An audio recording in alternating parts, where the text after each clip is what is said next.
شروع اللہ کا نام لے کر جو بڑا مہربان نہایت رحم والا ہے۔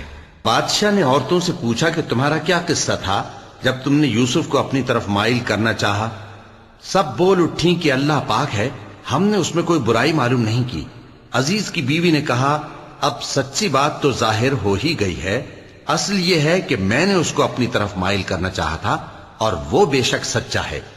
یوسف نے کہا کہ میں نے یہ بات اس لیے پوچھی ہے کہ عزیز کو یقین ہو جائے کہ میں نے اس کی پیٹھ پیچھے اس کی امانت میں خیانت نہیں کی، اور اللہ خیانت کرنے والوں کی چال کو چلنے نہیں دیتا۔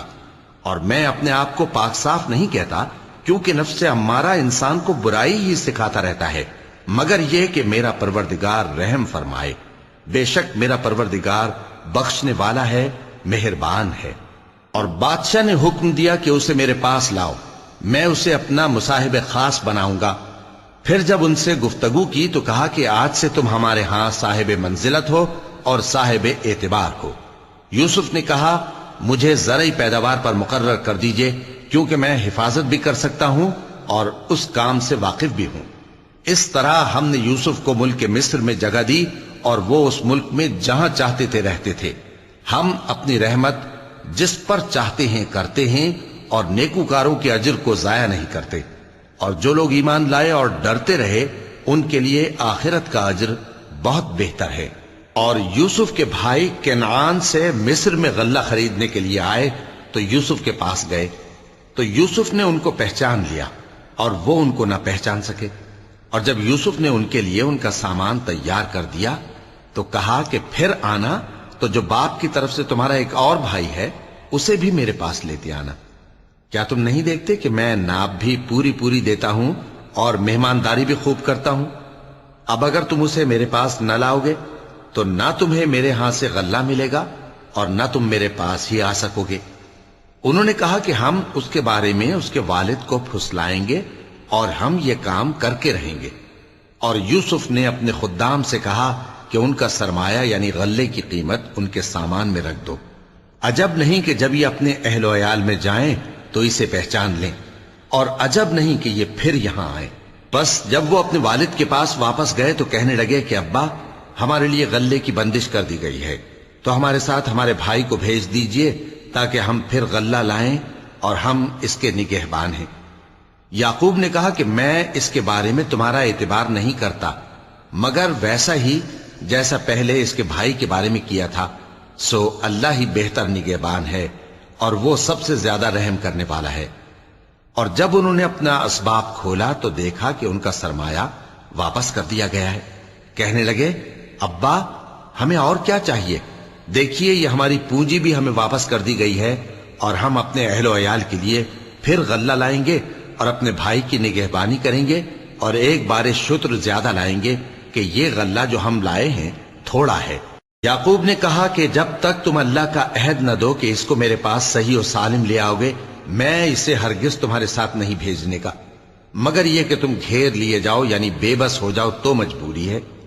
پس جب انہوں نے والد کو اپنا قول دیا تو یعقوب نے کہا کہ جو قول و قرار ہم کر رہے ہیں اس کا اللہ ضامن ہے، اور فرمایا کہ اے میرے بیٹو، ایک ہی دروازے سے داخل نہ ہونا بلکہ جدا جدا دروازوں سے داخل ہونا، اور میں اللہ کی تقدیر کو تو تم سے روک نہیں سکتا۔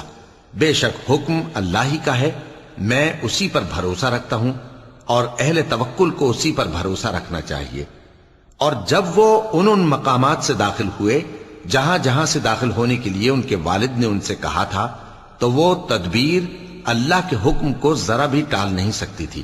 ہاں، وہ یعقوب کے دل کی خواہش تھی جو انہوں نے پوری کی تھی، اور بے شک وہ صاحب علم تھے، کیونکہ ہم نے ان کو علم سکھایا تھا، لیکن اکثر لوگ نہیں جانتے۔ اور جب وہ لوگ یوسف کے پاس پہنچے تو یوسف نے اپنے حقیقی بھائی کو اپنے پاس جگہ دی اور کہا کہ میں تمہارا بھائی ہوں، تو جو سلوک یہ ہمارے ساتھ کرتے رہے ہیں اس پر افسوس نہ کرنا۔ پھر جب ان کا اسباب تیار کر دیا تو اپنے بھائی کے تھیلے میں آپ خورا رکھ دیا۔ پھر جب وہ آبادی سے باہر نکل گئے تو ایک پکارنے والے نے آواز دی کہ قافلے والو، تم تو چور ہو۔ وہ ان کی طرف متوجہ ہو کر کہنے لگے کہ تمہاری کیا چیز کھوئی گئی ہے؟ وہ بولے کہ بادشاہ کا کٹورا کھویا گیا ہے، اور جو شخص اس کو لے کے آئے اس کے لیے 1 بار شتر انعام، اور میں اس کا ضامن ہوں۔ وہ کہنے لگے کہ اللہ کی قسم، تم کو معلوم ہے کہ ہم اس ملک میں اس لیے نہیں آئے کہ خرابی کریں اور نہ ہم چوری کیا کرتے ہیں۔ وہ بولے کہ اگر تم جھوٹے نکلے یعنی چوری ثابت ہوئی تو اس کی سزا کیا؟ انہوں نے کہا کہ اس کی سزا یہ کہ جس کے تھیلے میں وہ دستیاب ہو وہی اس کا بدل قرار دیا جائے۔ ہم ظالموں کو یہی سزا دیا کرتی ہیں۔ پھر یوسف نے اپنے بھائی کے تھیلے سے پہلے ان کے تھیلوں کو دیکھنا شروع کیا، پھر اپنے بھائی کے تھیلے میں سے اس کو نکال لیا۔ اس طرح ہم نے یوسف کے لیے تدبیر کی، ورنہ بادشاہ کے قانون کے مطابق وہ اپنے بھائی کو لے نہیں سکتے تھے، مگر یہ کہ اللہ چاہے۔ ہم جس کے چاہتے ہیں درجے بلند کرتے ہیں، اور ہر علم والے سے بڑھ کر ایک بڑا علم والا ہے۔ برادران یوسف نے کہا کہ اگر اس نے چوری کی ہو تو کچھ عجب نہیں کہ اس کے ایک بھائی نے بھی پہلے چوری کی تھی، مگر یوسف نے اس بات کو اپنے دل میں مخفی رکھا اور ان پر ظاہر نہ ہونے دیا، یعنی زیر لب کہا کہ تم بڑے برے ہو، اور جو تم بیان کرتے ہو اللہ اسے خوب جانتا ہے۔ وہ کہنے لگے کہ اے عزیز، اس کے والد بہت بوڑھے ہیں اور اس سے بہت محبت رکھتے ہیں، تو اس کو چھوڑ دیجئے اور اس کی جگہ ہم میں سے کسی کو رکھ لیجئے، ہم دیکھتے ہیں کہ آپ احسان کرنے والے ہیں۔ یوسف نے کہا کہ اللہ پناہ میں رکھے کہ جس شخص کے پاس ہم نے اپنی چیز پائی ہے اس کے سوا کسی اور کو پکڑ لیں، ایسا کریں تو ہم بڑے بے انصاف ہیں۔ آخر جب وہ اس سے نا امید ہو گئے تو الگ ہو کر صلاح کرنے لگے۔ سب سے بڑے نے کہا، کیا تم نہیں جانتے کہ تمہارے والد نے تم سے اللہ کا عہد لیا ہے، اور اس سے پہلے بھی تم یوسف کے بارے میں قصور کر چکے ہو؟ تو جب تک والد صاحب مجھے اجازت نہ دیں میں تو اس جگہ سے ہلنے کا نہیں، یا اللہ میرے لیے کوئی فیصلہ کرے، اور وہ سب سے بہتر فیصلہ کرنے والا ہے۔ تم سب والد صاحب کے پاس واپس جاؤ اور کہو کہ ابا، آپ کے صاحبزادے نے وہاں جا کر چوری کی، اور ہم نے تو اپنی دانست کے مطابق آپ سے اس کے لے آنے کا عہد کیا تھا، مگر ہم غیب کی باتوں کے جاننے اور یاد رکھنے والے تو نہیں تھے، اور جس بستی میں ہم ٹھہرے تھے وہاں سے یعنی اہل مصر سے اور جس قافلے میں آئے ہیں اس سے دریافت کر لیجئے، اور ہم اس بیان میں بالکل سچے ہیں۔ جب انہوں نے یہ بات یعقوب سے آ کر کہی تو انہوں نے کہا کہ حقیقت یوں نہیں ہے، بلکہ یہ بات تم نے اپنے دل سے بنا لی ہے، تو صبر ہی بہتر ہے۔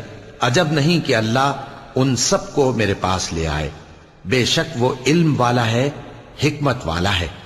اور ان کے پاس سے چلے گئے اور کہنے لگے کہ ہائے افسوس یوسف پر، ہائے افسوس، اور رنج و الم میں ان کی آنکھیں سفید ہو گئیں اور ان کا دل غم سے بھر رہا تھا۔ بیٹے کہنے لگے کہ واللہ آپ تو یوسف کو اسی طرح یاد ہی کرتے رہیں گے یہاں تک کہ آپ گھل جائیں گے یا جان ہی دے دیں گے۔ انہوں نے کہا کہ میں تو اپنے غم و اندوہ کا اظہار اللہ سے کرتا ہوں، اور اللہ کی طرف سے وہ باتیں جانتا ہوں جو تم نہیں جانتے۔ اے بیٹو، یوں کرو کہ ایک دفعہ پھر جاؤ اور یوسف اور اس کے بھائی کو تلاش کرو، اور اللہ کی رحمت سے نا امید نہ ہونا کہ اللہ کی رحمت سے تو کافر لوگ ہی نا امید ہوا کرتے ہیں۔ پھر جب وہ یوسف کے پاس گئے تو کہنے لگے کہ اے عزیز، ہمیں اور ہمارے اہل و عیال کو بڑی تکلیف ہو رہی ہے، اور ہم یہ تھوڑا سا سرمایہ لائے ہیں، آپ ہمیں اس کے عوض پورا غلہ دے دیجئے اور ہم پر خیرات کیجئے کہ اللہ خیرات کرنے والوں کو ثواب دیتا ہے۔ یوسف نے کہا، تمہیں معلوم ہے کہ جب تم نادانی میں پھنسے ہوئے تھے تو تم نے یوسف اور اس کے بھائی کے ساتھ کیا کیا تھا؟ وہ بولے، کیا واقعی تم ہی یوسف ہو؟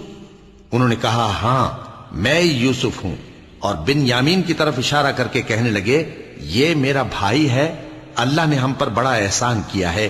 جو شخص اللہ سے ڈرتا اور صبر کرتا ہے تو اللہ نیکوکاروں کا اجر ضائع نہیں کرتا۔ وہ بولے، اللہ کی قسم، اللہ نے تم کو ہم پر فضیلت بخشی ہے، اور بے شک ہم خطا کار تھے۔ یوسف نے کہا کہ آج کے دن تم پر کوئی ملامت نہیں، اللہ تم کو معاف کرے، اور وہ سب سے بڑھ کر رحم کرنے والا ہے۔ یہ میرا کرتا لے جاؤ، پھر اسے والد صاحب کے منہ پر ڈال دینا تو وہ بینا ہو جائیں گے، اور اپنے تمام اہل و عیال کو میرے پاس لے آؤ۔ اور جب قافلہ مصر سے روانہ ہوا تو ان کے والد کہنے لگے کہ اگر مجھ کو یہ نہ کہو کہ بوڑھا بہک گیا ہے تو مجھے تو یوسف کی بو آ رہی ہے۔ وہ بولے کہ واللہ آپ اسی قدیم غلطی میں مبتلا ہیں۔ مگر جب خوشخبری دینے والا آپ پہنچا تو اس نے کرتا ان کے منہ پر ڈال دیا، سو وہ بینا ہو گئے اور بیٹوں سے کہنے لگے کیا میں نے تم سے نہیں کہا تھا کہ میں اللہ کی طرف سے وہ باتیں جانتا ہوں جو تم نہیں جانتے؟ بیٹوں نے کہا کہ ابا ہمارے لیے ہمارے گناہ کی مغفرت مانگیے، بے شک ہم خطا کار تھے۔ فرمایا میں اپنے پروردگار سے تمہارے لیے بخشش مانگوں گا، بے شک وہ بخشنے والا ہے، مہربان ہے۔ پھر جب یہ سب لوگ یوسف کے پاس پہنچے تو انہوں نے اپنے والدین کو اپنے پاس جگہ دی اور کہا مصر میں داخل ہو جائیے، اللہ نے چاہا تو امن و امان سے رہیے گا۔ اور اپنے والدین کو تخت پر بٹھایا اور سب ان کے آگے سجدے میں گر پڑے۔ اور اس وقت یوسف نے کہا ابا جان، یہ میرے اس خواب کی تعبیر ہے جو میں نے پہلے بچپن میں دیکھا تھا، میرے پروردگار نے اسے سچ کر دیا اور اس نے مجھ پر بہت سے احسان کیے ہیں کہ مجھ کو قید خانے سے نکالا، اور اس کے بعد کہ شیطان نے مجھ میں اور میرے بھائیوں میں فساد ڈال دیا تھا آپ کو گاؤں سے یہاں لایا۔ بے شک میرا پروردگار جو چاہتا ہے تدبیر سے کرتا ہے، وہ علم والا ہے، حکمت والا ہے۔ جب یہ سب باتیں ہو لیں تو یوسف نے اللہ سے دعا کی کہ اے میرے پروردگار، تو نے مجھ کو حکومت سے نوازا اور خوابوں کی تعبیر کا علم بخشا۔ اے آسمانوں اور زمین کے پیدا کرنے والے، تو ہی دنیا اور آخرت میں میرا کارساز ہے، تو مجھے دنیا سے اپنی اطاعت کی حالت میں اٹھائیو اور آخرت میں اپنے نیک بندوں میں داخل کیجو۔ اے پیغمبر، یہ اخبار غیب میں سے ہیں جو ہم تمہاری طرف بھیجتے ہیں۔ اور جب برادران یوسف نے اپنی بات پر اتفاق کیا تھا اور وہ فریب کر رہے تھے تو تم ان کے پاس تو نہ تھے، اور بہت سے آدمی گو تم کتنی خواہش کرو ایمان لانے والے نہیں ہیں، اور تم ان سے اس خیر خواہی کا کچھ صلہ بھی تو نہیں مانگتے۔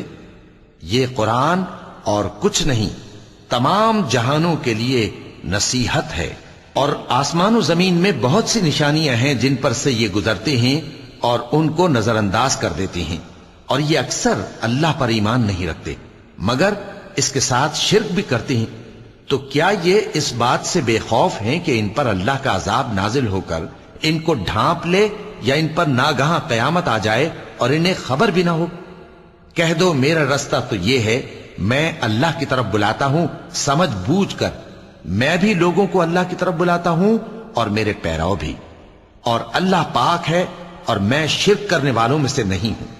اور ہم نے تم سے پہلے بستیوں کے رہنے والوں میں سے مرد ہی بھیجے تھے جن کی طرف ہم وہی بھیجتے تھے۔ کیا ان لوگوں نے ملک میں سیر و سیاحت نہیں کی کہ دیکھ لیتے کہ جو لوگ ان سے پہلے تھے ان کا انجام کیا ہوا؟ اور متقیوں کے لیے آخرت کا گھر بہت اچھا ہے، کیا تم سمجھتے نہیں؟ یہاں تک کہ جب پیغمبر نا امید ہو گئے اور انہوں نے خیال کیا کہ اپنی نصرت کے بارے میں جو بات انہوں نے کہی تھی اس میں وہ سچے نہ نکلے، تو ان کے پاس ہماری مدد آ پہنچی، پھر جسے ہم نے چاہا بچا دیا، اور ہمارا عذاب اتر کر گناہگار لوگوں سے پھیرا نہیں کرتا۔ ان کے قصے میں عقل مندوں کے لیے عبرت ہے۔ یہ قرآن ایسی بات نہیں ہے جو اپنے دل سے بنائی گئی ہو، بلکہ جو کتابیں اس سے پہلے نازل ہوئی ہیں ان کی تصدیق کرنے والا ہے اور ہر چیز کی تفصیل کرنے والا، اور مومنوں کے لیے ہدایت اور رحمت ہے۔ شروع اللہ کا نام لے کر جو بڑا مہربان نہایت رحم والا ہے۔ الف لام میم را۔ اے نبی، یہ کتاب الہی کی آیتیں ہیں، اور جو کچھ تمہارے پروردگار کی طرف سے تم پر نازل ہوا ہے حق ہے، لیکن اکثر لوگ ایمان نہیں لاتے۔ اللہ وہی تو ہے جس نے ستونوں کے بغیر آسمان جیسا کہ تم دیکھتے ہو اتنے اونچے بنائے، پھر عرش پر جلوہ افروز ہوا اور سورج اور چاند کو کام میں لگا دیا، ہر ایک میعاد معین تک گردش کر رہا ہے۔ وہی دنیا کے کاموں کا انتظام کرتا ہے، اس طرح وہ اپنی آیتیں کھول کھول کر بیان کرتا ہے کہ تم اپنے پروردگار کے روبرو جانے کا یقین کرو۔ اور وہی ہے جس نے زمین کو پھیلایا اور اس میں پہاڑ اور دریا پیدا کیے اور ہر طرح کے میووں کی دو دو قسمیں بنائیں۔ وہی رات کو دن کا لباس پہناتا ہے، غور کرنے والوں کے لیے اس میں بہت سی نشانیاں ہیں۔ اور زمین میں کئی طرح کے قطعات ہیں ایک دوسرے سے ملے ہوئے، اور انگور کے باغ اور کھیتی اور کھجور کے درخت، بعض کی بہت سی شاخیں ہیں اور بعض کی اتنی نہیں ہوتی، باوجود کہ پانی سب کو ایک ہی ملتا ہے۔ اور ہم بعض میووں کو بعض پر لذت میں فضیلت دیتی ہیں، اور اس میں سمجھنے والوں کے لیے بہت سی نشانیاں ہیں۔ اگر تم عجیب بات سننی چاہو تو کافروں کا یہ کہنا عجیب ہے کہ جب ہم مر کر مٹی ہو جائیں گے تو کیا اثر نو پیدا ہوں گے؟ یہی لوگ ہیں جو اپنے پروردگار سے منکر ہوئے ہیں، اور یہی ہیں جن کی گردنوں میں طوق ہوں گے، اور یہی اہل دوزخ ہیں کہ ہمیشہ اس میں جلتے رہیں گے۔ اور یہ لوگ بھلائی سے پہلے تم سے برائی جلدی سے مانگتے ہیں، یعنی طالب عذاب ہیں، حالانکہ ان سے پہلے عذاب واقع ہو چکے ہیں، اور تمہارا پروردگار لوگوں کو باوجود ان کی بے انصافیوں کے معاف کرنے والا ہے، اور بے شک تمہارا پروردگار سخت عذاب دینے والا ہے۔ اور کافر لوگ کہتے ہیں کہ اس پیغمبر پر اس کے پروردگار کی طرف سے کوئی نشانی کیوں نازل نہیں ہوئی؟ اے نبی، تم تو صرف خبردار کرنے والے ہو، اور ہر ایک قوم کے لیے رہنما ہوا کرتا ہے۔ اللہ ہی اس بچے سے واقف ہے جو عورت کے پیٹ میں ہوتا ہے، اور وہی پیٹ کے سکڑنے اور بڑھنے سے بھی واقف ہے، اور ہر چیز کا اس کے ہاں ایک اندازہ مقرر ہے۔ وہ چھپی اور ظاہر چیزوں کا جاننے والا ہے، سب سے بزرگ ہے، عالی رتبہ ہے۔ کوئی تم میں سے چپکے سے بات کہے یا پکار کر، یا رات کو کہیں چھپ جائے یا دن کی روشنی میں کھلم کھلا چلے پھرے، اللہ کے نزدیک برابر ہے۔ اس کے آگے اور پیچھے اللہ کے چوکیدار ہیں جو اللہ کے حکم سے اس کی نگرانی کرتے ہیں۔ اللہ اس نعمت کو جو کسی قوم کو حاصل ہے نہیں بدلتا جب تک کہ وہ اپنی حالت کو نہ بدلے، اور جب اللہ کسی قوم کے ساتھ برائی کا ارادہ کرتا ہے تو وہ پھر نہیں سکتی، اور اللہ کے سوا ان کا کوئی مددگار نہیں ہوتا۔ وہی تو ہے جو تم کو ڈرانے اور امید دلانے کے لیے بجلی دکھاتا اور بھاری بھاری بادل پیدا کرتا ہے، اور رعد اور فرشتے سب اس کے خوف سے اس کی تسبیح و تحمید کرتے رہتے ہیں۔ اور وہی بجلیاں بھیجتا ہے، پھر جس پر چاہتا ہے گرا بھی دیتا ہے، جبکہ وہ اللہ کے بارے میں جھگڑتے ہیں، اور وہ بڑی قوت والا ہے۔ کام کا پکارنا تو اسی کا ہے، اور جن کو یہ لوگ اس کے سوا پکارتے ہیں وہ ان کی پکار کو کسی طرح قبول نہیں کرتے، مگر اس شخص کی طرح جو اپنے دونوں ہاتھ پانی کی طرف پھیلا دے تاکہ دور ہی سے اس کے منہ تک آ پہنچے، حالانکہ وہ اس تک کبھی بھی نہیں آ سکتا۔ اور اسی طرح کافروں کی پکار بیکار ہے۔ اور جتنی مخلوقات آسمانوں اور زمین میں ہے، خوشی سے یا ناخوشی سے اللہ کے آگے سجدہ کرتی ہے، اور ان کے سائے بھی صبح و شام سجدے کرتے ہیں۔ چونکہ آیت سجدہ تلاوت کی گئی ہے، لہذا سامعین پر سجدہ واجب ہے۔ ان سے پوچھو کہ آسمانوں اور زمین کا پروردگار کون ہے؟ تم ہی کہہ دو کہ اللہ۔ ان سے کہو کہ کیا تم نے اللہ کو چھوڑ کر ایسے لوگوں کو کارساز بنایا ہے جو خود اپنے نفع و نقصان کا بھی اختیار نہیں رکھتے؟ کہو کیا اندھا اور آنکھوں والا برابر ہیں، یا اندھیرا اور اجالا برابر ہو سکتا ہے؟ بھلا ان لوگوں نے جن کو اللہ کا شریک مقرر کیا ہے، کیا انہوں نے اللہ کسی مخلوقات پیدا کی ہے جس کے سبب ان کے لیے مخلوقات مشتبہ ہو گئی ہے؟ کہہ دو کہ اللہ ہی ہر چیز کا پیدا کرنے والا ہے، اور وہ یکتا ہے، بڑا زبردست ہے۔ اسی نے آسمان سے مے برسایا، پھر اس سے اپنے اپنے اندازے کے مطابق نالے بہ نکلے، پھر پانی پر پھولا ہوا جھاگ آ گیا۔ اور جس چیز کو زیور یا کوئی اور سامان بنانے کے لیے آگ میں تپاتے ہیں، اس میں بھی ایسا ہی جھاگ ہوتا ہے۔ اس طرح اللہ حق و باطل کی مثال بیان فرماتا ہے۔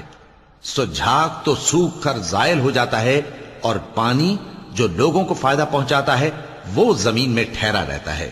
اس طرح اللہ صحیح اور غلط کی مثالیں بیان فرماتا ہے تاکہ تم سمجھو۔ جن لوگوں نے اللہ کے حکم کو قبول کیا ان کی حالت بہت بہتر ہوگی، اور جنہوں نے اس کو قبول نہ کیا، اگر روئے زمین کے سب خزانے ان کے اختیار میں ہوں تو وہ سب کے سب اور ان کے ساتھ اتنے ہی اور نجات کے بدلے میں صرف کر ڈالیں، مگر نجات کہاں؟ ایسے لوگوں کا حساب بھی برا ہوگا، اور ان کا ٹھکانہ بھی دوزخ ہے، اور وہ بری جگہ ہے۔ بھلا جو شخص یہ جانتا ہے کہ جو کچھ تمہارے پروردگار کی طرف سے تم پر نازل ہوا ہے حق ہے، وہ اس شخص کی طرح ہے جو اندھا ہے؟ اور سمجھتے تو وہی ہیں جو عقل مند ہیں، جو اللہ کے عہد کو پورا کرتے ہیں اور قول و قرار کو نہیں توڑتے، اور جن رشتوں کے جوڑے رکھنے کا اللہ نے حکم دیا ان کو جوڑے رکھتے، اور اپنے پروردگار سے ڈرتے رہتے، اور برے حساب سے خوف رکھتے ہیں۔ اور جو اپنے پروردگار کی خوشنودی حاصل کرنے کے لیے مصائب پر صبر کرتے ہیں اور نماز پڑھتے ہیں، اور جو مال ہم نے ان کو دیا ہے اس میں سے پوشیدہ اور ظاہر خرچ کرتے ہیں اور نیکی سے برائی کو دور کرتے ہیں، یہی لوگ ہیں جن کے لیے عاقبت کا گھر ہے، یعنی ہمیشہ رہنے کے باغات جن میں وہ داخل ہوں گے، اور ان کے باپ دادوں اور بیویوں اور اولاد میں سے جو نیکوکار ہوں گے وہ بھی بہشت میں جائیں گے، اور فرشتے بہشت کے ہر ایک دروازے سے ان کے پاس آئیں گے اور کہیں گے تم پر سلام ہو، یہ تمہاری ثابت قدمی کا بدلہ ہے، اور عاقبت کا گھر خوب گھر ہے۔ اور جو لوگ اللہ سے پختہ عہد کر کے اس کو توڑ ڈالتے اور جن رشتوں کے جوڑے رکھنے کا اللہ نے حکم دیا ہے ان کو قطع کر دیتے اور ملک میں فساد کرتے ہیں، ایسوں پر لعنت ہے اور ان کے لیے برا انجام ہے۔ اللہ جس کا چاہتا ہے رزق فراخ کر دیتا ہے اور جس کا چاہتا ہے تنگ کر دیتا ہے، اور کافر لوگ دنیا کی زندگی پر خوش ہو رہے ہیں، اور دنیا کی زندگی آخرت کے مقابلے میں بہت تھوڑا سامان ہے۔ اور کافر کہتے ہیں کہ اس پیغمبر پر اس کے پروردگار کی طرف سے کوئی نشانی کیوں نازل نہیں ہوئی؟ کہہ دو کہ اللہ جسے چاہتا ہے گمراہ کرتا ہے، اور جو اس کی طرف رجوع ہوتا ہے اس کو اپنی طرف کا رستہ دکھاتا ہے، یعنی ان کو جو ایمان لاتے اور جن کے دل اللہ کی یاد سے آرام پاتے ہیں ان کو۔ اور سن رکھو کہ اللہ کی یاد سے ہی دل آرام پاتے ہیں۔ جو لوگ ایمان لائے اور عمل نیک کیے ان کے لیے خوشحالی اور عمدہ ٹھکانہ ہے۔ جس طرح ہم پہلے پیغمبر بھیجتے رہے ہیں اسی طرح اے نبی ہم نے تم کو اس امت میں جس سے پہلے بہت سی امتیں گزر چکی ہیں بھیجا ہے، تاکہ تم ان کو وہ کتاب جو ہم نے تمہاری طرف بھیجی ہے پڑھ کر سنا دو۔ اور یہ لوگ رحمان کو نہیں مانتے، کہہ دو وہی تو میرا پروردگار ہے، اس کے سوا کوئی معبود نہیں، میں اسی پر بھروسہ رکھتا ہوں اور اسی کی طرف رجوع کرتا ہوں۔ اور اگر کوئی قرآن ایسا ہوتا کہ اس کی تاثیر سے پہاڑ چل پڑتے یا زمین پھٹ جاتی یا مردوں سے کلام کر سکتے تو کیا یہ لوگ ایمان لے آتے؟ بات یہ ہے کہ سب باتیں اللہ کے اختیار میں ہیں، تو کیا مومنوں کو اس سے اطمینان نہیں ہوا کہ اگر اللہ چاہتا تو سب لوگوں کو ہدایت کے رستے پر چلا دیتا؟ اور کافروں پر ہمیشہ ان کے اعمال کے بدلے آفت آتی رہے گی یا ان کے مکانات کے قریب نازل ہوتی رہے گی یہاں تک کہ اللہ کا وعدہ آ پہنچے۔ بے شک اللہ وعدہ خلاف نہیں کرتا۔ اور تم سے پہلے بھی رسولوں کے ساتھ تمسخر ہوتے رہے ہیں، تو میں نے کافروں کو مہلت دی، پھر میں نے ان کو پکڑ لیا، سو دیکھ لو کہ میرا عذاب کیسا رہا۔ تو کیا وہ جو ہر شخص کے اعمال کا نگراں و نگہبان ہے وہ بتوں کی طرح بے علم و بے خبر ہو سکتا ہے؟ اور ان لوگوں نے اللہ کے شریک مقرر کر رکھے ہیں، ان سے کہو کہ ذرا ان کے نام تو لو۔ کیا تم اسے ایسی چیزیں بتاتے ہو جو روئے زمین پر ہیں اور اسے معلوم نہیں، یا تم لوگ محض سطحی بات کی تقلید کرتے ہو؟ اصل یہ ہے کہ کافروں کو ان کے فریب خوبصورت معلوم ہوتے ہیں اور وہ ہدایت کے رستے سے روک لیے گئے ہیں، اور جسے اللہ گمراہ رہنے دے اسے کوئی ہدایت کرنے والا نہیں۔ ان کو دنیا کی زندگی میں بھی عذاب ہے اور آخرت کا عذاب تو بہت ہی سخت ہے، اور ان کو اللہ کے عذاب سے کوئی بھی بچانے والا نہیں۔ جس جنت کا پرہیزگاروں سے وعدہ کیا گیا ہے اس کی شان یہ ہے کہ اس کے نیچے نہریں بہ رہی ہیں، اس کے پھل ہمیشہ باقی رہنے والے ہیں اور اس کے سائے بھی۔ یہ ان لوگوں کا انجام ہے جو متقی ہیں، اور کافروں کا انجام دوزخ ہے۔ اور جن لوگوں کو ہم نے کتاب دی ہے وہ اس کتاب سے جو تم پر نازل ہوئی ہے خوش ہوتی ہیں، اور بعض فرقے اس کی بعض باتیں نہیں بھی مانتے۔ کہہ دو کہ مجھ کو یہی حکم ہوا ہے کہ اللہ ہی کی عبادت کروں اور اس کے ساتھ کسی کو شریک نہ بناؤں، میں اسی کی طرف بلاتا ہوں اور اسی کی طرف مجھے لوٹنا ہے۔ اور اسی طرح ہم نے اس قرآن کو عربی زبان کا فرمان بنا کر نازل کیا ہے، اور اگر تم علم آ جانے کے بعد ان لوگوں کی خواہشوں کے پیچھے چلو گے تو اللہ کے سامنے کوئی نہ تمہارا مددگار ہوگا اور نہ کوئی بچانے والا۔ اور اے نبی ہم نے تم سے پہلے بھی پیغمبر بھیجے تھے اور ان کو بیویاں اور اولاد بھی دی تھیں، اور کسی پیغمبر کے اختیار کی بات نہ تھی کہ اللہ کے حکم کے بغیر کوئی نشانی لے آتا۔ ہر حکم قضا کتاب میں لکھا ہوا ہے، اللہ جس چیز کو چاہتا ہے مٹا دیتا ہے اور جس کو چاہتا ہے باقی رکھتا ہے، اور اسی کے پاس اصل کتاب ہے۔ اور اگر ہم کوئی عذاب جس کا ان لوگوں سے وعدہ کرتے ہیں تمہیں دکھائیں، یعنی تمہارے روبرو ان پر نازل کریں، یا تمہاری مدت حیات پوری کر دیں، یعنی تمہارے انتقال کے بعد عذاب بھیجیں، تو تمہارا کام ہمارے احکام کا پہنچا دینا ہے اور ہمارا کام حساب لینا ہے۔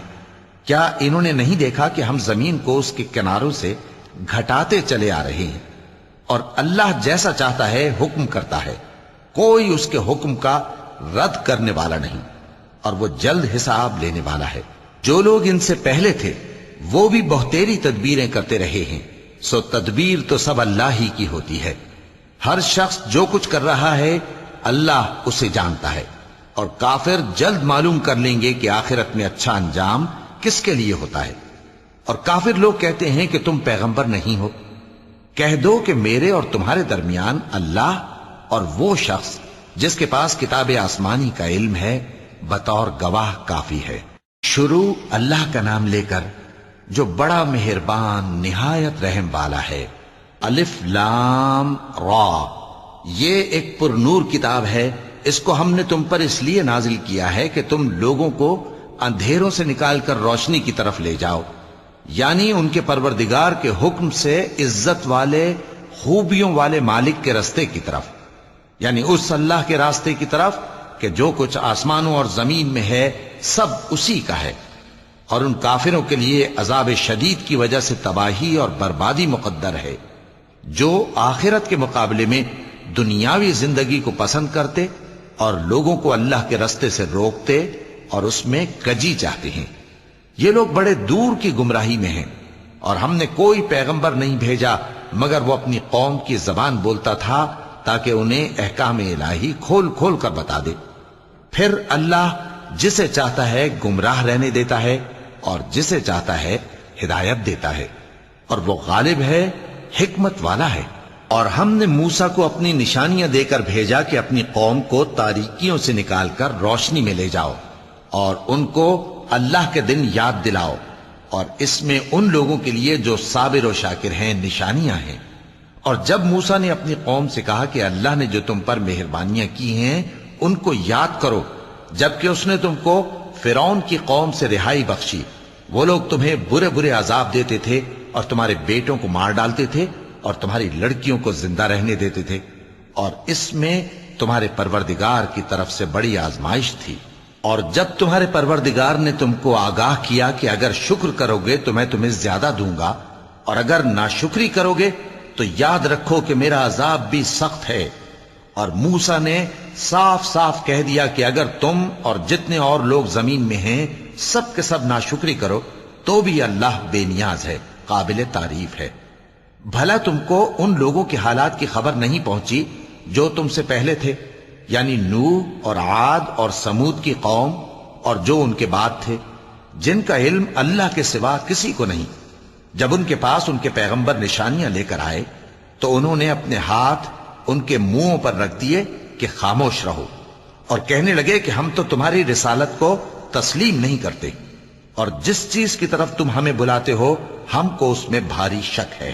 ان کے پیغمبروں نے کہا کیا تم کو اللہ کے بارے میں شک ہے جو آسمانوں اور زمین کا پیدا کرنے والا ہے؟ وہ تمہیں اس لیے بلاتا ہے کہ تمہارے گناہ بخشے اور ایک مدت مقرر تک تم کو مہلت دے۔ وہ بولے کہ تم تو ہمارے ہی جیسے آدمی ہو، تمہارا یہ منشا ہے کہ جن چیزوں کو ہمارے بڑے پوجتے رہے ہیں ان کے پوجنے سے تم ہمیں روک دو، تو اچھا کوئی کھلی دلیل لاؤ، یعنی معجزہ دکھاؤ۔ پیغمبروں نے ان سے کہا کہ ہاں ہم تمہارے ہی جیسے آدمی ہیں، لیکن اللہ اپنے بندوں میں سے جس پر چاہتا ہے نبوت کا احسان کرتا ہے، اور ہمارے اختیار کی بات نہیں کہ ہم اللہ کے حکم کے بغیر تم کو تمہاری فرمائش کے مطابق معجزہ دکھائیں۔ اور اللہ ہی پر مومنوں کو تو بھروسہ رکھنا چاہیے، اور ہم کیوں اللہ پر بھروسہ نہ رکھیں حالانکہ اس نے ہم کو ہمارے دین کے سیدھے رستے بتائے ہیں، اور جو تکلیفیں تم ہم کو دیتے ہو اس پر ہم صبر کریں گے، اور اہل توکل کو تو اللہ ہی پر بھروسہ رکھنا چاہیے۔ اور جو کافر تھے انہوں نے اپنے پیغمبروں سے کہا کہ یا تو ہم تم کو اپنے ملک سے باہر نکال دیں گے یا تم ہمارے مذہب میں واپس آ جاؤ۔ پس ان کے پروردگار نے ان کی طرف وحی بھیجی کہ ہم ظالموں کو ہلاک کر دیں گے اور ان کے بعد تم کو اس زمین میں آباد کر دیں گے۔ یہ اس شخص کے لیے ہے جو قیامت کے روز میرے سامنے کھڑے ہونے سے ڈرے اور میرے عذاب سے خوف کرے۔ اور پیغمبروں نے اللہ سے فتح چاہی اور ہر سرکش ضدی نامراد رہ گیا۔ اس کے پیچھے دوزخ ہے اور اسے پیپ والا پانی پلایا جائے گا، وہ اس کو گھونٹ گھونٹ کر کے پیے گا اور گلے سے نہیں اتار سکے گا، اور ہر طرف سے اسے موت آ رہی ہوگی مگر وہ مرنے میں نہیں آئے گا، اور اس کے بعد سخت عذاب ہوگا۔ جن لوگوں نے اپنے پروردگار سے کفر کیا ان کے اعمال کی مثال راکھ کی سی ہے کہ آندھی کے دن اس پر زور کی ہوا چلے جو اسے اڑا لے جائے۔ اسی طرح جو کام وہ کرتے رہے ان پر ان کو کچھ قابو نہ ہوگا۔ یہی تو پرلے سرے کی گمراہی ہے۔ کیا تم نے نہیں دیکھا کہ اللہ نے آسمانوں اور زمین کو تدبیر سے پیدا کیا ہے؟ اگر وہ چاہے تو تم کو نابود کر دے اور تمہاری جگہ نئی مخلوق پیدا کر دے، اور یہ اللہ کو کچھ بھی مشکل نہیں۔ اور قیامت کے دن سب لوگ اللہ کے سامنے کھڑے ہوں گے تو غریب پیروکار بڑے بن بیٹھنے والوں سے کہیں گے کہ ہم تو تمہارے پیرو تھے، کیا تم اللہ کا کچھ عذاب ہم پر سے دفع کر سکتے ہو؟ وہ کہیں گے کہ اگر اللہ ہم کو ہدایت کرتا تو ہم تم کو ہدایت کرتے۔ اب ہم گھبراہٹ ظاہر کریں یا صبر کریں ہمارے حق میں برابر ہے، کوئی جگہ رہائی کی ہمارے لیے نہیں ہے۔ اور جب حساب کتاب کا کام فیصل ہو چکے گا تو شیطان کہے گا جو وعدہ اللہ نے تم سے کیا تھا وہ تو سچا تھا، اور جو وعدہ میں نے تم سے کیا تھا وہ جھوٹا تھا، اور میرا تم پر کسی طرح کا زور نہیں تھا۔ ہاں، میں نے تم کو گمراہی اور باطل کی طرف بلایا تو تم نے جلدی سے اور بے دلیل میرا کہنا مان لیا۔ تو آج مجھے ملامت نہ کرو، اپنے آپ ہی کو ملامت کرو۔ نہ میں تمہاری فریاد رسی کر سکتا ہوں اور نہ تم میری فریاد رسی کر سکتے ہو۔ میں اس بات سے انکار کرتا ہوں کہ تم پہلے مجھے شریک بناتے تھے۔ بے شک جو ظالم ہیں ان کے لیے درد دینے والا عذاب ہے۔ اور جو ایمان لائے اور عمل نیک کرتے رہے وہ بہشتوں میں داخل کیے جائیں گے جن کے نیچے نہریں بہہ رہی ہیں۔ اپنے پروردگار کے حکم سے وہ ہمیشہ ان میں رہیں گے، وہاں وہ ہر ملاقات پر ایک دوسرے کو سلام کہیں گے۔ کیا تم نے نہیں دیکھا کہ اللہ نے کلمہ طیبہ کی کیسی مثال بیان فرمائی ہے؟ وہ ایسی ہے جیسے پاکیزہ درخت جس کی جڑ مضبوط ہو اور شاخیں آسمان میں پھیلی ہوں، وہ اپنے پروردگار کے حکم سے ہر موقع پر پھل لاتا ہو، اور اللہ لوگوں کے لیے مثالیں بیان فرماتا ہے تاکہ وہ نصیحت حاصل کریں۔ اور ناپاک بات یعنی غلط عقیدے کی مثال ناپاک درخت کی سی ہے کہ وہ زمین کے اوپر ہی سے اکھیڑ کر پھینک دیا جائے، اس کو ذرا بھی قرار و ثبات نہیں۔ اللہ مومنوں کے دلوں کو صحیح اور پکی بات سے دنیا کی زندگی میں بھی مضبوط رکھتا ہے اور آخرت میں بھی رکھے گا، اور اللہ بے انصافوں کو گمراہ کر دیتا ہے، اور اللہ جو چاہتا ہے کرتا ہے۔ کیا تم نے ان لوگوں کو نہیں دیکھا جنہوں نے اللہ کے احسان کو ناشکری سے بدل دیا اور اپنی قوم کو تباہی کے گھر میں لا اتارا، یعنی دوزخ میں، کہ سب ناشکرے اس میں داخل ہوں گے اور وہ برا ٹھکانہ ہے۔ اور ان لوگوں نے اللہ کے شریک مقرر کیے کہ لوگوں کو اس کے رستے سے گمراہ کریں۔ کہہ دو کہ چند روز فائدے اٹھا لو، آخر کار تم کو دوزخ کی طرف لوٹ کر جانا ہے۔ اے پیغمبر، میرے مومن بندوں سے کہہ دو کہ نماز پڑھا کریں، اور اس دن کے آنے سے پیشتر جس میں نہ اعمال کا سودا ہوگا اور نہ دوستی کام آئے گی، ہمارے دیے ہوئے مال میں سے پوشیدہ اور علانیہ خرچ کرتے رہیں۔ اللہ ہی تو ہے جس نے آسمانوں اور زمین کو پیدا کیا اور آسمان سے مے برسایا، پھر اس سے تمہارے کھانے کے لیے پھل پیدا کیے اور کشتیوں اور جہازوں کو تمہارے زیر فرمان کیا تاکہ وہ سمندر میں اس کے حکم سے چلیں، اور نہروں کو بھی تمہارے زیر فرمان کیا، اور سورج اور چاند کو تمہارے لیے کام میں لگا دیا کہ دونوں دن رات ایک ڈگر پر چل رہے ہیں، اور رات اور دن کو بھی تمہاری خاطر کام میں لگا دیا، اور جو کچھ تم نے مانگا سب میں سے تم کو عنایت کیا۔ اور اگر اللہ کے احسان گننے لگو تو شمار نہ کر سکو، مگر لوگ نعمتوں کا شکر نہیں کرتے۔ کچھ شک نہیں کہ انسان بڑا بے انصاف ہے، ناشکرا ہے۔ اور جب ابراہیم نے دعا کی کہ اے میرے پروردگار اس شہر کو لوگوں کے لیے امن کی جگہ بنا دے اور مجھے اور میری اولاد کو اس بات سے کہ بتوں کی پرستش کرنے لگیں بچائے رکھیو، اے پروردگار انہوں نے بہت سے لوگوں کو گمراہ کیا ہے، سو جس شخص نے میرا کہا مانا وہ میرا ہے، اور جس نے میری نافرمانی کی تو بخشنے والا ہے، مہربان ہے۔ اے پروردگار میں نے اپنی اولاد ایک وادی میں جہاں کھیتی نہیں تیرے عزت و ادب والے گھر کے پاس لا بسائی ہے، اے پروردگار تاکہ یہ نماز پڑھیں، سو تو لوگوں کے دلوں کو ایسا کر دے کہ ان کی طرف جھکے رہیں، اور ان کو میووں سے روزی دیتے رہنا تاکہ تیرا شکر کریں۔ اے پروردگار جو بات ہم چھپاتے اور جو ظاہر کرتے ہیں تو سب جانتا ہے، اور اللہ سے کوئی چیز مخفی نہیں، نہ زمین میں نہ آسمان میں۔ اللہ کا شکر ہے جس نے مجھ کو بڑی عمر میں اسماعیل اور اسحاق بخشے، بے شک میرا پروردگار دعا سننے والا ہے۔ اے پروردگار مجھ کو ایسی توفیق عنایت کر کہ نماز پڑھتا رہوں، اور میری اولاد کو بھی یہ توفیق بخش۔ اے پروردگار میری دعا قبول فرما۔ اے پروردگار حساب کتاب کے دن میری اور میرے ماں باپ کی اور مومنوں کی مغفرت کیجو۔ صدق اللہ العظیم۔